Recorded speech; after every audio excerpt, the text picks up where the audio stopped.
Well, that was an interesting way to end yesterday's race at the Magic Mile.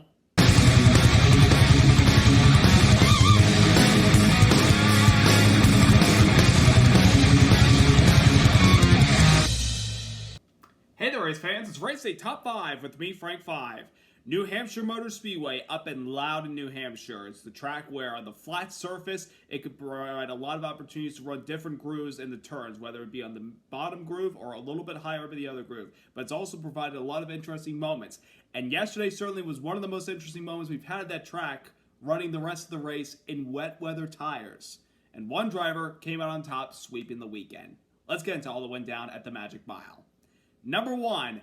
Bell sweeps the weekend. Christopher Bell. He just loves New Hampshire, doesn't he? Sweeped this weekend by winning yesterday's Cup Series race at New Hampshire Motor Speedway, winning the USA Today 301, beating out Chase Briscoe, Josh Berry, Kyle Larson, and Chris Buescher for the victory. A big weekend for Christopher Bell. As I mentioned, he swept the weekend because he also was competing in Saturday's Xfinity Series race, which he won. And yesterday, he was by far the best car. Started inside the top 5, took him a couple laps into the first stage to kind of get going with this race car, but then he was able to catch up and pass leader Chase Elliott towards the middle of that stage and drove off and won stage 1. Then we go to stage number 2. He was, of course, dominating for the most part, leading on the long green flag runs. Then we had a couple cautions to slow down the tempo, and we bunched them all up. He lost a couple of spots while racing against his teammates Denny Hamlin and Martin Truex Jr. Bell ended up finishing third in that stage. Then we get to stage number 3, and of course, drivers run differing strategies. Some elected to stay out, some for coming down pit road. Bell was one of those people that decided to come down pit road to get those tires, thinking it would benefit him later on, even though they knew that weather was on the way, because we battled weather all weekend long, and a big sell was coming. That's why NASCAR decided to move the start up about half an hour from its regularly scheduled start. But Bell was able to get himself inside the top 10. Unfortunately, the rain came, and he thought then that it was probably over for him with a 7th place finish. But we got the race back going once the cell passed through, and we were able to resume the race and run it on wet weather tires, and I'll talk about that in a moment. But Christopher Bell, nobody had anything for him even on the wet weather tires. Once he took the lead from Tyler Reddick, he was gone. Despite so many restarts towards the end of the race, Christopher Bell did not give in to any challenges from behind whatsoever and was able to carry on and get his 3rd win of the season in overtime. I mean, I talked about this a couple of weeks ago. Ever since he got that win at the Coca-Cola 600 after a stretch where they were not running well and not performing well, that they needed to get consistency back on their side for them to be able to still be one of the top drivers in NASCAR. I think it's safe to say right now, he definitely is one of those top drivers. I mean, of course, with the win he had yesterday, but think back to last weekend as well. He was considered one of the favorites heading into Iowa and the debut Cup race there, but he crashed his car in practice. Had to start at the back of the field in a backup car. But he was able to drive himself upside there inside the top 10 and eventually got inside the top 5 once the checker flag flew because his car was so good in the long runs, and the last run of the race was a long run. Yesterday, long runs, short runs, didn't matter. That 20 car was very, very strong, and he just has a knack. This is his 7th win at this track, combined with all 3 series that he has run here at. He will, of course, won a truck race back in 2017, I believe. In every Xfinity Series race, he won in his first start in 2018, won in 2019, won in 2021, and, of course, won Saturday's Xfinity race. And then, of course, he won a Cup race here back in 2022, which helped get him into the playoffs that year. And, of course, he would go on to make the championship 4. And now he got his 3rd win of the season and 2nd win at this track. I think it's fair to say that not only does Christopher Bell have a knack for this place, but Joe Gibbs Racing just continues to dominate no matter what. And no matter which driver, they always find a way to win here at this track. Now, I want to continue to see Christopher Bell keep up the momentum with him and his team. Adam Stevens, they're just on a roll right now, continuing to run well and be competitive. If you keep this up getting into the playoffs, who's to say nobody's stopping this guy? Well, there's a few other guys I think out there that can still challenge him. But nonetheless, the 20 team, are clicking on all cylinders right now. So big congrats to Christopher Bell and his team on the win yesterday in New Hampshire.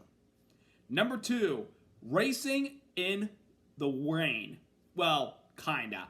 So yesterday, as I mentioned, NASCAR moved up the start from its scheduled start at 2:30 up to 2:06 p.m.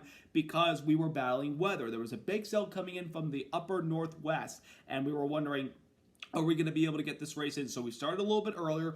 The goal was to get past halfway, which we did. And then we got into the final stage. And the start of the final stage, we kept having cautions. Guys were getting involved in incidents. It kept slowing the pace down. And before you know it, with about 82 laps to go, the rain arrived and we had to red flag the race. And at the moment, a lot of people were thinking if this continues to pick up, then it's over. And Tyler Reddick, who was leading at the time, would have been the winner.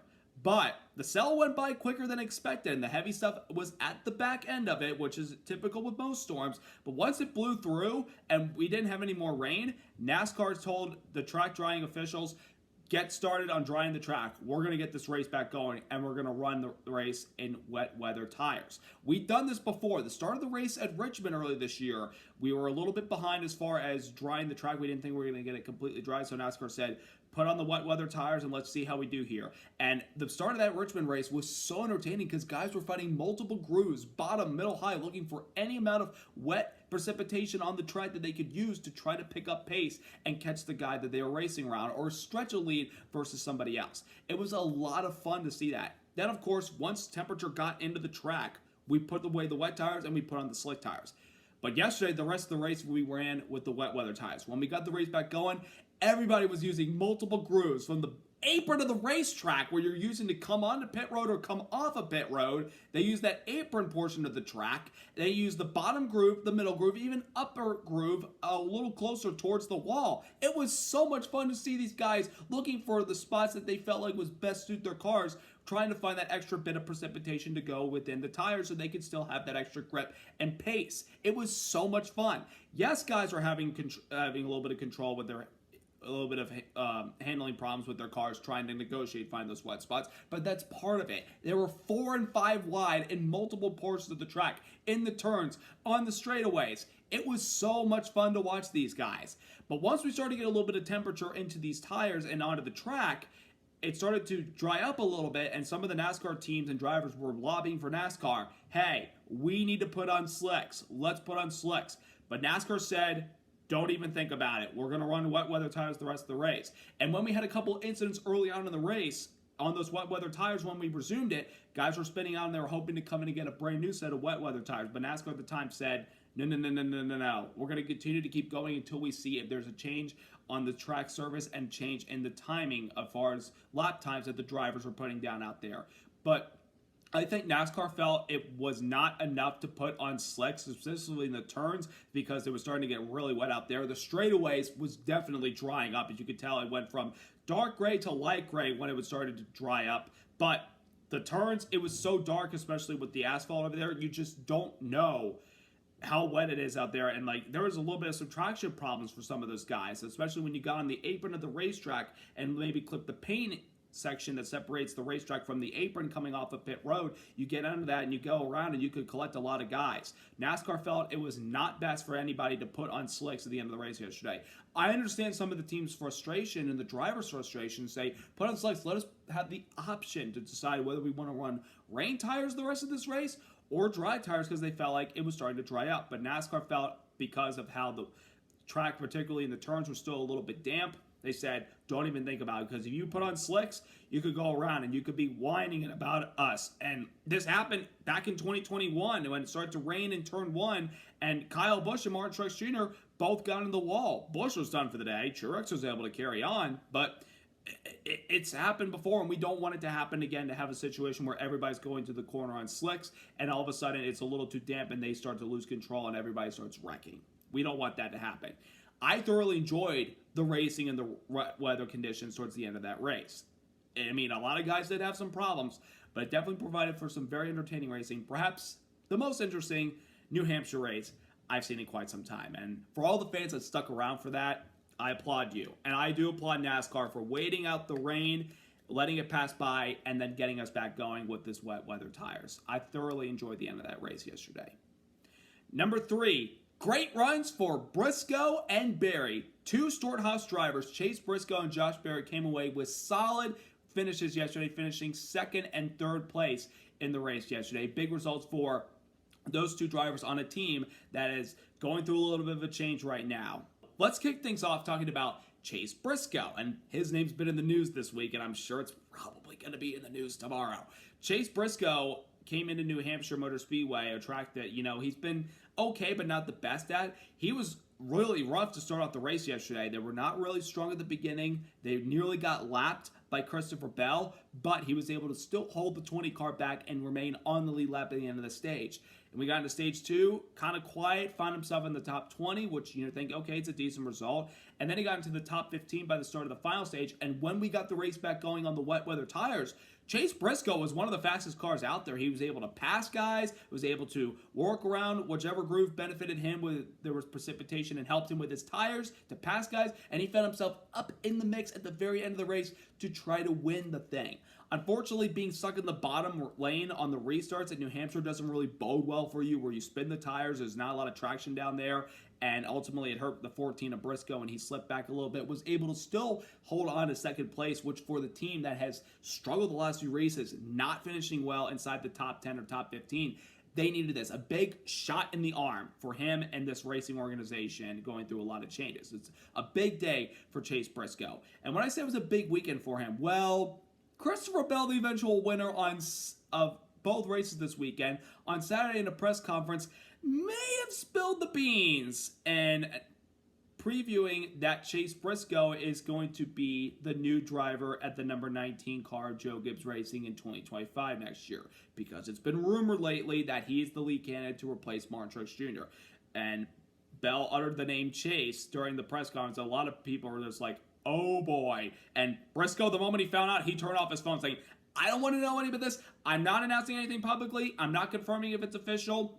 He turned off his phone, and he was in the middle of dirt racing while that was happening. So, just a really awkward situation. So, Christopher Bell, great job nearly spilling the beans about your future teammate right there. And I say that sarcastically. But it's supposed to be expected tomorrow to be announced that he's the driver. And I'll probably release something about it when it becomes official. But despite all that, a great second place for Chase Briscoe. Then we go to his teammate Josh Berry in the number 4 car, a great third place finish. I mean, last week he had a great car at Iowa, running in the top 5 and top 10, up front leading those laps. He carried that momentum into this weekend at New Hampshire, which is a fairly similar track. A short track and a mile track, something that he has been very used to running at with his time during the modifieds and late models. He did a great job yesterday, running in the top 10 all the early part of the race yesterday. Then when the rains came and stopped the race period for 2 hours, he was back in 20th spot. They lost a lot of spots, but when we got the race back going on the wet weather tires, he shot himself back up to the front of the field with a very good race car and had a chance to get his first career win up there towards the front of the end, but just couldn't get by the 20 car Christopher Bell. But it's a great result for Josh Berry and the Ford team, and they've been getting on a roll lately with some solid results. I think the chemistry between him and Rodney Childers is starting to click at the right time. And of course, it's big for him because he is a free agent this upcoming offseason. Of course, as I've talked about before, Stewart-Haas Racing is shutting down its Cup team at the end of this year. Tony Stewart is pretty much kind of diverting himself away from NASCAR to focus on other opportunities. By the way, congrats to Tony Stewart, as him and his wife are expecting a baby soon. So a big congrats to the Stewarts. But despite Tony Stewart saying that he's stepping away from NASCAR as a team owner, Stewart-Haas this week actually came out and said, I'm not leaving the sport. I'm still going to be invested with it. He's actually retaining one of the Stewart-Haas charters and going to run a Cup team next year, calling it Haas Factory Team. And he will also keep the 2 Xfinity cars, which is pretty interesting. I'm very happy that Stewart-Haas is still in the sport, but I am a little bit surprised about his decision to still stay in despite him and Tony no longer being partners. But I'm happy for him. So that leaves, could Josh Berry be in that car next year? Maybe, but of course there have been rumors about his future possibly going to Front Row Motorsports to replace Michael McDowell or be one of the new charters that they are acquiring from Stewart-Haas Racing.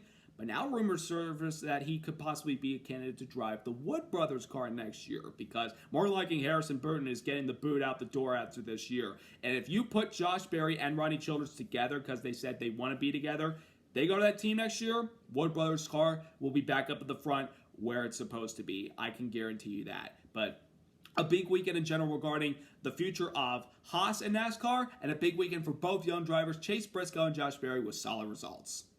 Number 4, bubble trouble. A lot of drivers on the bubble as far as trying to make the playoffs on points or to get into the top 16 on points had a lot of problems yesterday. Starting off with Alex Bowman, who just it's been a struggle of a racetrack for him and really the Hendrick cars in general. He was having a decent run yesterday inside the top 10, got a stage point at the end of stage number 1 and 10 spot, was positioned to possibly finish well yesterday, but a couple laps towards the end of stage number 2, his motor blew up. And it's been rare to see engine failures go on with these next-gen cars and the engines. They're pretty reliable, but unfortunately it bit Alex Bowman yesterday, and he was the first one out, and he finished dead last yesterday. Then, Kyle Busch. Oh my goodness. When it rains, it pours for Kyle Busch. This weekend was awful. No pace in the car. Did not crack the top 20 once yesterday. Struggled with the handling of his car. Got in a wreck towards the end of stage number 2 with Noah Gragson. And then he spun again to start the beginning of the final stage, one of the early cautions. Actually, he was the caution prior to the rain arriving. He spun and hit the backstretch wall. Despite that, he was actually still on the lead lap, which I don't know how. And about the time we were getting ready to get the race back going, his car takes off into turns 3 and 4 under the yellow and ultimately put an end to his day. A terrible, horrible, no good, very bad day for Kyle Busch. Really, the last few races in general have been rough on him. I mean, I feel bad for him. This is not typical to seeing Kyle Busch struggle like this. It's not really his fault. It's RCR. They are struggling as an organization. And I don't know what you could do to fix it. But what this is doing, it's hurting Kyle Busch as he's free falling through the standings. He's 40 plus points still outside the top 16. And in my opinion, you're going to have to win if you're Kyle Busch to make the playoffs. And I don't see it right now. Unless it's somehow the skies fall right into his lap and he's able to get a victory. It's going to be really tough to see him win with this equipment they've got right now. They're not performing well. So they've got to find a way to figure out what's going on with these cars. Or maybe too little too late for the Kyle Busch. Then we go to Joey Logano, who typically runs well here at this track. Of course, technically his home track, and it's where he got his first Euro Cup win back in 2009 when it was rain shortened at the time and we didn't need wet weather tires. Yesterday he had a good run going at the beginning of the race, got stage points in stage 1 and 2. It looked like he was going to have a solid top 5, top 10 day. But just as we started the final stage, something happened to Logano's car. We went into turn number 1, the tires locked up, and he got into the side of Chase Elliott, sending him around, bringing out the caution. Logano's day was ruined after that because the front wheels were a mess, and he had no competitive speed the rest of the race, and he was lapped down, and it was pretty much a rough end to what was a promising day for Joey Logano, the 22 team. It was a tough way for him to end the race yesterday, multiple laps down in non-contention. And finally, we go to Bubba Wallace, who wasn't really having the best of races yesterday. He was struggling too, hovering around the top 15, top 20. In the last few laps of the final stage, he was in the middle of the pack trying to get the best spot possible, when on the inside, Noah Gragson was trying to use the apron of the track to try to pass guys. His rear tires clipped the painting that separates the track from the apron of the racetrack. He clipped it with his rear tires, and it went around, and unfortunately, poor Bubba Wallace was an innocent victim and got collected, and a lot of other drivers collected, including Austin Dillon and Austin Cindric and Eric Jones. Bubba's damage was enough to take him out of the race, and he responded to Noah Gragson by parking right in front of him, in front of Noah Gragson's car in his pit stall, to show his displeasure for him. It wasn't Noah Gragson's fault, but I understand Bubba's frustration because they weren't running well, and on top of that, it hurts him in the points. Because of that wreck, Bubba Wallace is now 10 points outside the top 16 right now. Despite Joey Logano's bad day, the stage points that he accumulated versus Bubba Wallace getting none whatsoever, Logano is now back inside the top 16. And I feel like that the Fords are starting to get momentum lately, and lately, the 23 team, they are struggling. They have got to find a way to end the rough stretch that they're on right now, or they could be on the outside looking into the playoffs yet again. I mean, I know they made it last year, but they've got to perform better, and they've got to get that speed back that they had at the beginning of the season. So, a tough day for a lot of our bubble drivers yesterday. And number 5, Truex rallies from wreck to top 10. Unbelievable job by Martin Truex Jr. and his number 19 team yesterday. At the beginning of the race, talked about him to be one of the favorites to win at New Hampshire like he did a year ago. And from the get-go, he was a very fast race car. Got himself up inside the top 5, and then at the beginning of stage number 2, he was up front competing for the lead with his teammates Denny Hamlin and Christopher Bell, and it looked like Truex possibly could be in contention to win the race. But it all came crashing down when we were preparing to start the final stage. Everybody came in for their pit stops. The 19 team had a terrible pit stop where they were changing the right side tires, and when they dropped the jack, the rear tire changer said, hold on, the right rear is not tight enough. We got to come back over and jack it up again so I can tighten it. They did, and they lost a lot of spots in that. And when they found themselves deep in the traffic, and it's tough to pass back there, he got into an incident where he got clipped by the 6 car, Brad Keselowski, and turned forward, and Truex went around in the back and hit the outside wall, bringing out the caution. And I thought from there on, Truex's day was done, and plus, with the rain coming, it was probably not going to get a good result at all. But as we went back racing in the wet weather conditions, Truex actually was able to stay in the lead lap, and he actually passed guys. The wet weather conditions, I think, benefited that car. Despite the back end damage, he was able to pass guys, get himself inside the top 20, inside the top 15. I felt like a top 15 finish, I think, for them, considering what happened, would be a win. But he was able to get a good restart on that last restart and find himself inside the top 10 at the end of the day with a 9th place finish. I mean, they haven't had a top 10 for the past couple of races now, and this is a good result for this 19 team. Of course, off his retirement announcement last weekend in Iowa, this is a good result for Truex to get some confidence and momentum back, and still 120 plus points above the cutoff line heading into next weekend's race. I still feel confident they're going to make it in. I would love to see them win, but if it comes down to points, I think they're pretty secure to make it in. So, great rally by Martin Truex Jr. and the 19 team yesterday. Now, after all that craziness yesterday at Loudon, we are off to the City of Music next week in Nashville. That track, ever since we came to there in the Cup Series, debuted in 2021, we've had some fairly entertaining racing there, with a lot of guys losing control on this concrete surface. You got to be very careful when going through turns 1 and turns 3 if you're side by side. These guys are going to put on a show next Sunday. It'll be a hot one, I will tell you that. I'll be in the upper 90s, but we're in for quite a show to see who's going to come out of there victorious and winning that trophy, which is the electric guitar. So, who will come out on top? Will it be one of our previous 3 winners, Kyle Larson, Chase Elliott, or Ross Chastain, who has not yet won this year? Will it be somebody that is new and wanting to get to victory lane this year, like a Martin Truex Jr., or a first-timer like Ty Gibbs? Or can Christopher Bell keep up this hot streak and get himself a guitar next weekend? We shall see. It'll be a fun one. It'll be a hot one, but it'll be a fun one. So I hope you all have a wonderful week. Subscribe, like, and congrats once again to Christopher Bell and the 20 team on their big win at New Hampshire yesterday. Have a great week, everybody. Let's go racing!